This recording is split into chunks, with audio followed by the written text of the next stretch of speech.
The Armenian Catholicosate in Antalya was established in 1930. It was moved from the city of Sis in Cilicia as a result of Armenian genocide conducted by Turkey in 1915. In the middle of the town, the traffic outside, but Yeah. here calm and And this church, Maronite church, it was the same, like near the street, Yes, but inside was like peace. yes, the Maronite church also. Are, you can see a little bit poor. Yeah, inside. Not many Decorations. mosaic and Yeah. here in Lebanon. You mix everything, yeah? Especially the Christian. Okay. We say merci, bonne nuit, bonjour. Ça va? Hi, kifak, ça va? Hi, kifak, ça va? Hi, Hi, kifak, ça va? It's three language, mix. three languages. Yeah. Okay. Yeah. 3 words, 1 sentence. Hi in English. Yeah. Kifak in Lebanese. It means how are you? Yeah. Ça va, it means ça va. How are you in French? Yeah. It means in English, are you fine? Ça va, are you fine? Yeah. Hi, kifak, ça va? Yeah, repeat it. Hi, kifak, ça va? Hi, kifak, ça va? So you are Lebanese? Yes, I am. We are heading Beirut, Lebanon's capital and most populous city of over 2 million people, which boasts more than 5,000 years of history. Founded by the Phoenicians, Beirut was a significant trading port for this ancient mercantile civilization. Lebanon gained independence from France in 1933, and the city became a financial, cultural, and intellectual center of the Arab world. Known as the Paris of the Middle East, was heavily destroyed during the 1955-1990 civil war, which left 85,000 people dead in Beirut alone and forced up 1 million to flee the country. With the onset of peace, however, came the inexorable drive towards rebuilding the city, and Beirut today is probably the most transformed city in the entire region. The city remains a vibrant and cosmopolitan mix of the country's religious mosaic, with people who are among the friendliest, tolerant, and varied in the entire Middle East. A visit to the National Museum helps to gain an overview of the history and peoples that have shaped the development of this multifaceted country. The museum's extensive archaeological collection spans the salient eras from prehistory and the Bronze Age to the Mamluk period.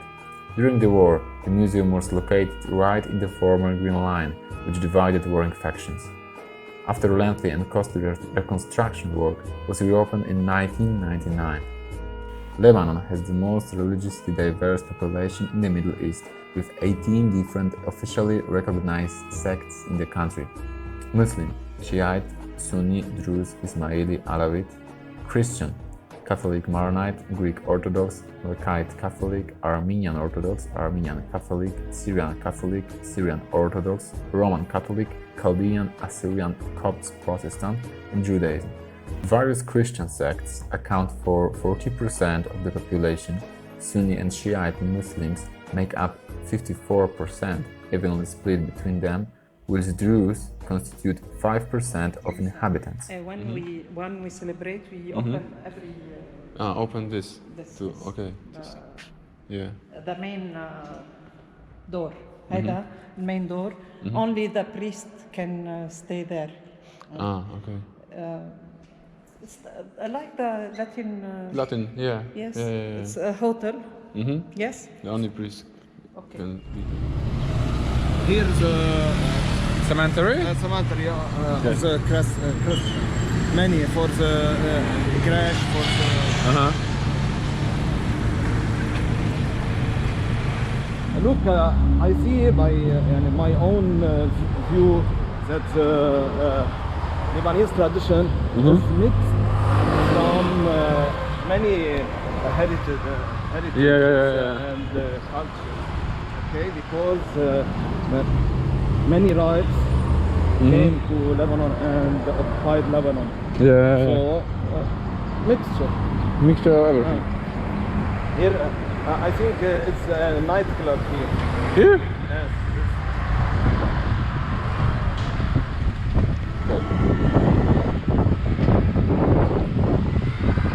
Yeah. The new building? building and here the... It's a new building. Yeah. Także downtown, czyli centrum Bejrutu. Mamy tutaj błękitny meczet, który jest największym meczetem w Bejrucie, i obok niego maronicką katedrę świętego George'a. Czyli widzimy, że w jednej dzielnicy też koło siebie mamy zarówno meczet, jak i maronicki kościół. Spróbujemy wejść do środka. Construction of Muhammad Al-Amin Mosque was commissioned and financed by former Prime Minister Rafik Hariri. It was 4 years in the making, and although Hariri himself didn't live to see its completion in 2006, the mosque is the most striking visual legacy to the man credited with rebuilding the capital after the civil war. Adjacent to the mosque is the mausoleum of the former Lebanese premier, who was slain by a car bomb on Valentine's Day 2005.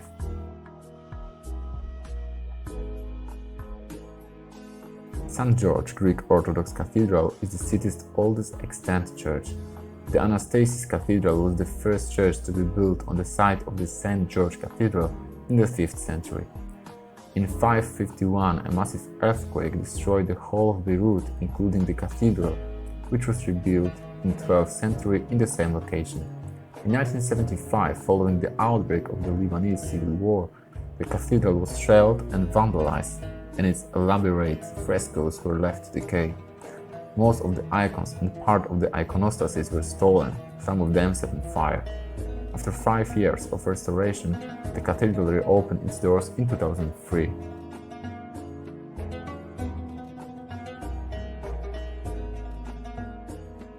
In 64 BC, Pompey the Great incorporated Lebanon into the Roman province of Syria, ending the Greek rule over the territory. The onset of the Roman rule ushered in the period known as the Pax Romana, characterized by an increase in population and an era of peace and prosperity for the Phoenician people.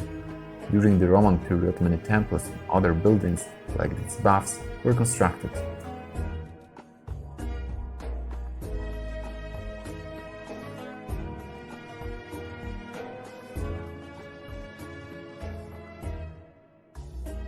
Zaytuna Bay, constructed after the war, extends over some 20,000 square meters and is home to the most luxury yachts.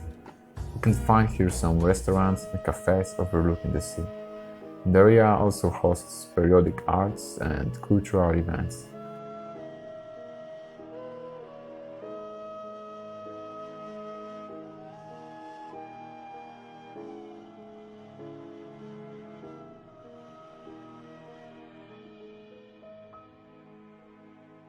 The western stretch of the Corniche district is named Roche, which is the Arabic version of the French word rocher, meaning rock. These two 60 meters high pigeon rocks, the city's sole geological attraction, are relics from one of the numerous earthquakes that had afflicted the city.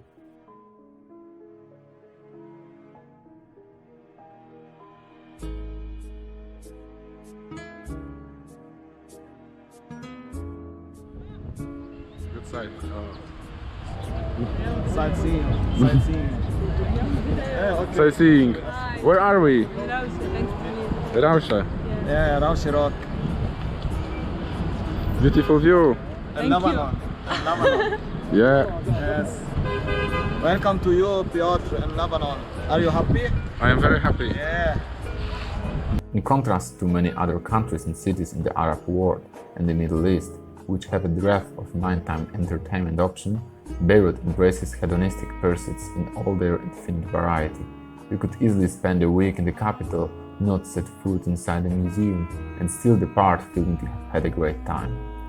We're leaving the capital to check out other parts of the country.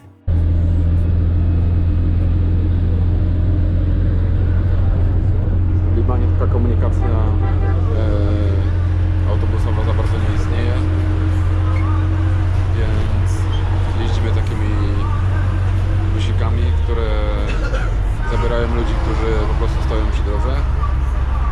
I jak powiesz kierowcy, chcesz wysiąść, to wysiadasz, płacisz za cały kurs, za całą trasę jakiegoś dolara czy dwa i jedziesz po prostu ile chcesz. Nie ma rozkładu jazdy, nie ma ustalonej trasy. Ludzie po prostu stoją przy drodze, wyciągają rękę, autobus się zatrzymuje. Jak chcesz wysiąść, musisz powiedzieć, jak chcesz wysiąść. I to wszystko. Także jak na ciebie zatrąbi kierowca autobusu, to znaczy, że może cię wziąć i jeśli pokażesz mu ręką, że chcesz jechać, to wtedy po prostu wsiadasz i jedziesz. Nie masz żadnych cen ustalonych, nie ma nic, po prostu wsiadasz i jedziesz. Ile mu dasz, tyle dostanie. No i tak właśnie sobie jedziemy do Batroun, żeby się tam wykąpać.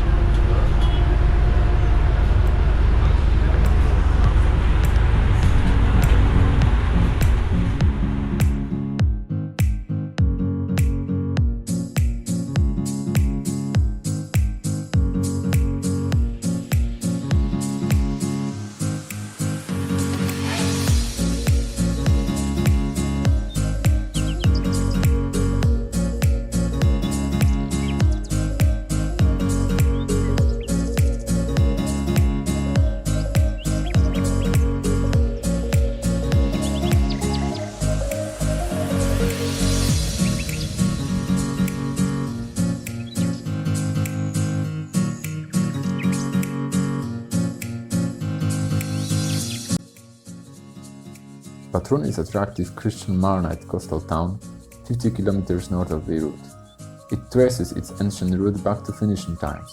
It was founded over 2000 years ago. Batroun is known as the safest town in Lebanon.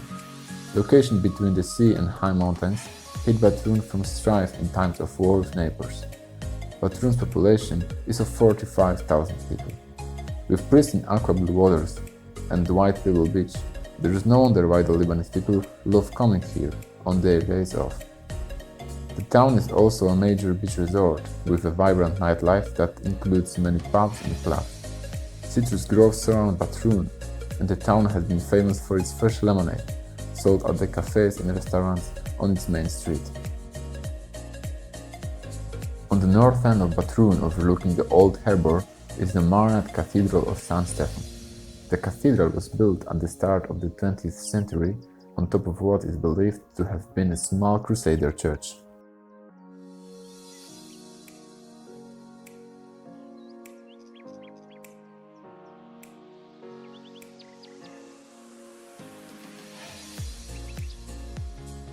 Batroun's 225 meters long Phoenician wall was hewn from natural rock during the Phoenician era, in the 1st century before Christ. The Phoenicians used this wall as a protection against invaders and sea storms.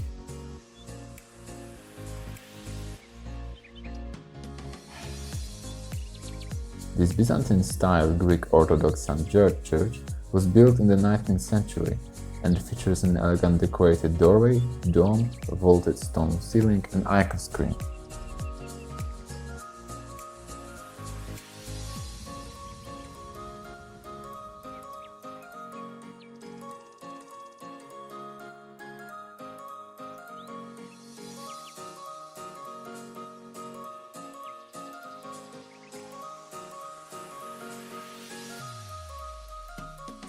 And you can see now, look, you can see this one. This one should be standing up. Now it's standing down.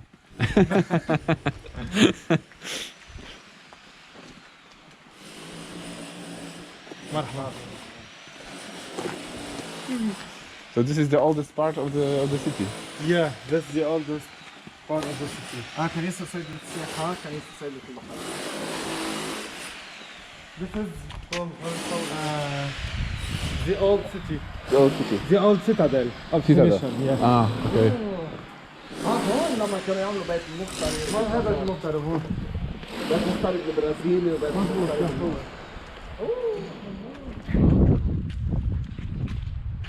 It's so nice here. هون مرة صيد كلمة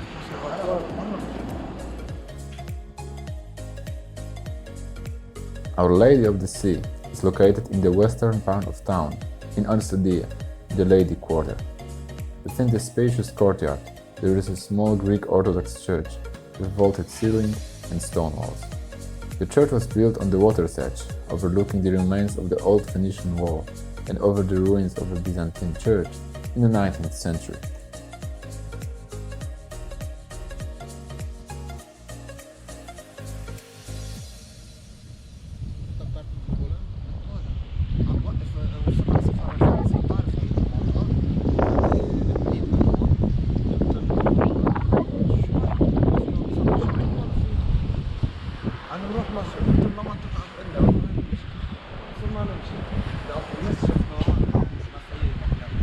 Yalla, we can say something, Johnny, about you. About who? About you. About yourself. Awi. Yalla, present yourself. No, I'm Johnny. You are from Johnny. Lebanon. I'm a civil engineer. I work as a teacher in high school. Yeah. I met Samson, the great Samson of Poland. I called him. He is now, we are friends, and now it's 28th of March 2000. 28 or 29 today? 28. 28. To be precise. Yes, precise. And we're enjoying time at the Lady of the Sea. This is a good place. This is my first time I come here. So thanks to me, you are here. Yes. You are here. Marun also. Yes.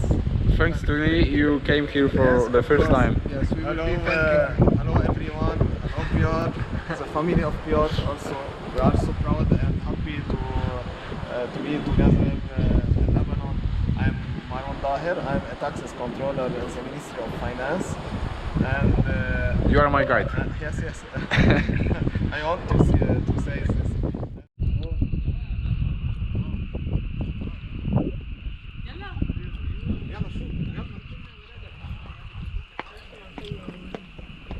So Johnny, where are we? We are We are where? Saint Nourieh, San Nourieh. Yalla. Orthodox monastery.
The story of this place. This Please. place, there were two men coming from Syria that were lost there in the sea. The weather was so stormy. They prayed for the Virgin Mother, and the Holy Mary appeared here on this mountain and lightened the sea, so they were saved. And one of them takes a vow that he will build a monastery there for the Virgin Mary, and he did it. And this is the story. Thank you very much. Very interesting story.